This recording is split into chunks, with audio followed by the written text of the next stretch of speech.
आपके लिए सवाल था, शायद आपको पता होगा, विज्ञान बनाम धर्म या रिलीजन आप कह सकते हैं।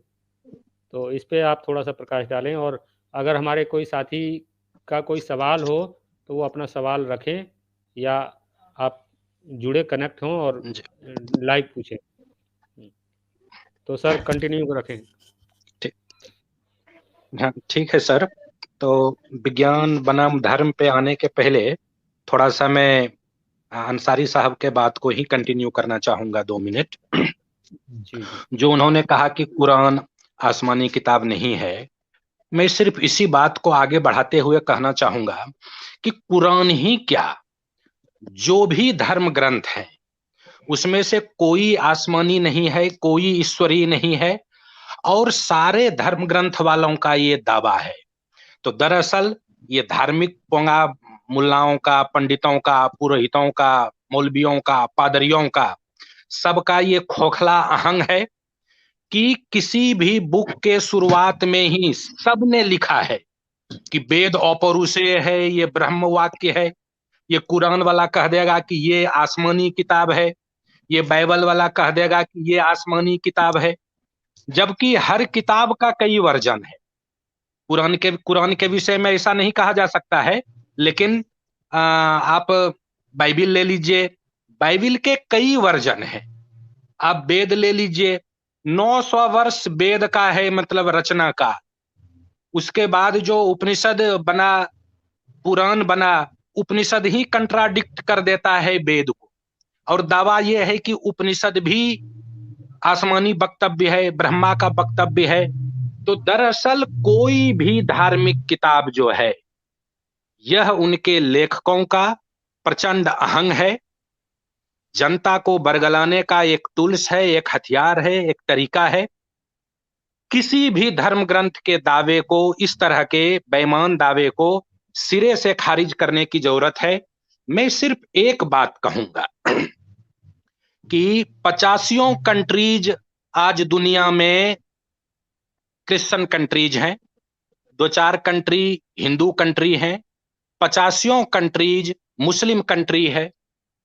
तो अगर हमारे पास ईश्वरीय किताब है ही, अगर हमारे पास ईश्वरीय वक्तव्य है ही, तो किसी भी देश ने आज तक संविधान को नकार कर अपने ईश्वरीय किताब को संविधान के तौर पर स्वीकार नहीं किया है। इसलिए बिना कोई दूसरा वक्तव्य दिए 100%, 99% वेटेज के साथ इस बात को स्वीकार किया जा सकता है कि दुनिया के किसी देश के निर्वाचित सरकार ने ईश्वरीय किताब के दावे को स्वीकार नहीं किया है। सिर्फ एक प्रश्न है, यह जो किताब, आसमानी किताब, ब्रह्म वाक्य, ईश्वरीय किताब का डीप रूटेड बुराई है पूरे दुनिया में फैला हुआ, इससे कैसे लड़ा जाए? चूंकि दुनिया के अधिकांश भाग में लोकतंत्र है, जनता के वोट से सरकार चुनी जाती है, प्रतिनिधि चुने जाते हैं, इसलिए प्रतिनिधि इतना रेडिकल या इतना क्रांतिकारी होने का साहस नहीं जुटा पाता है, हार के भय से, कि जनता के बीच इतने डीप रूटेड मिसकॉन्सेप्शन को चुनौती देके सत्ता को कैसे बरकरार रखा जाए। This is the only problem. Otherwise दुनिया का हर सरकार हर धर्म के ईश्वरीय किताब के दावे को नकारता है। हमें तो आगे के डिबेट में एक एक ऋचा, एक एक सुरा, एक एक श्लोक पर जाने की जरूरत ही नहीं है। इसका एक सारे धर्म ग्रंथों का इन जनरल एक एक वाक्य, एक एक रुचा, एक एक ऋचाएं, एक एक सुरा, एक एक श्लोक, एक एक कविता, जिस भी चीज से उसे संबोधित किया जाता है उसे सही सही जानने की जरूरत भी नहीं है।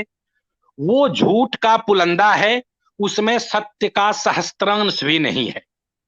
सो इससे ज्यादा महत्वपूर्ण डिबेट मेरे नजर में ये आगे आप करें कि कैसे इस चुनौती को, कैसे इस समस्या को अपरूट किया जाए, इस डीप रूटेड समस्या को उखाड़ने के लिए हमारा क्या तरीका हो।